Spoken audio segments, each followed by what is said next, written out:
Imagine witnessing a cherished community gem transition from a private nursery to a beloved public haven.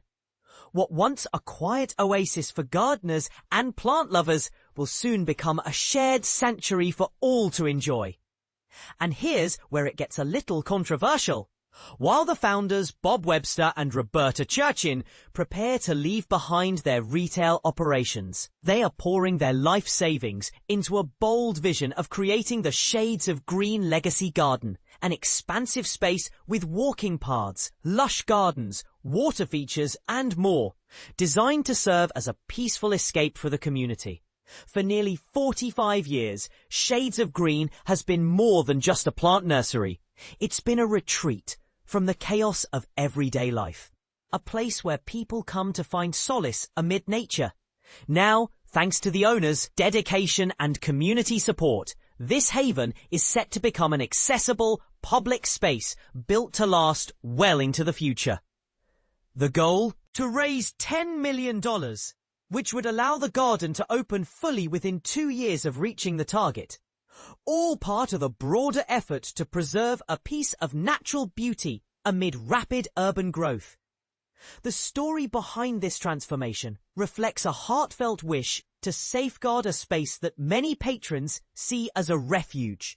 Webster and Churchin bought several adjacent properties over decades, gradually expanding the nursery, and they even personally planted every tree, cypress and oak, that now frames their beloved space.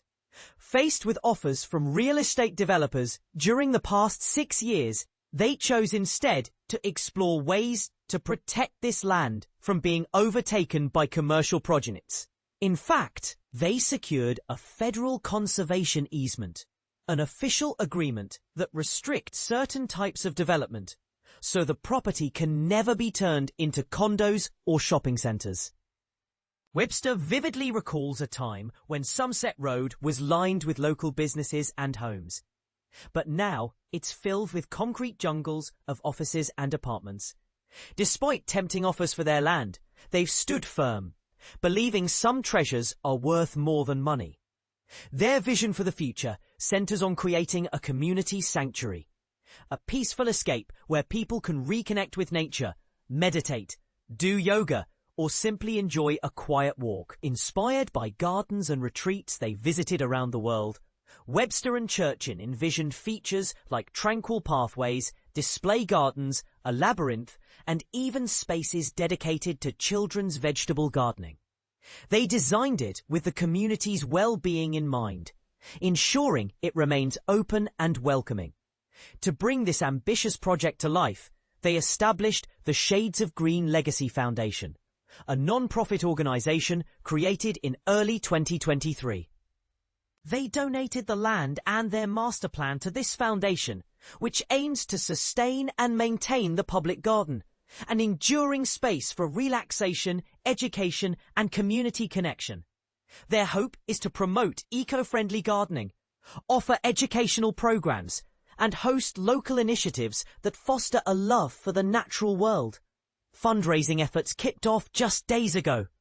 Meanwhile, the nursery will continue operating through the end of 2025, selling plants and serving customers, especially during the holiday season, so the community still has access to the familiar beauty of Shades of Green.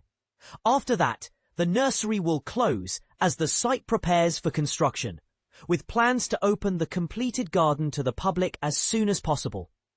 At 75 years old, Webster and Churchin see this not just as retirement from their business, but as a new chapter rooted in their lifelong passion. They're investing their savings into making this vision real, an act of legacy rather than just a farewell.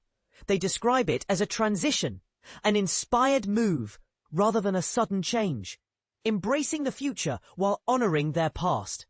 So here's the big question. Could this project serve as a model for how communities save and redefine their green spaces? Or will it face hurdles and differing opinions along the way? Are you on board with turning private nurseries into public treasures? Or do you see potential conflicts? Drop your thoughts and let's get the conversation started.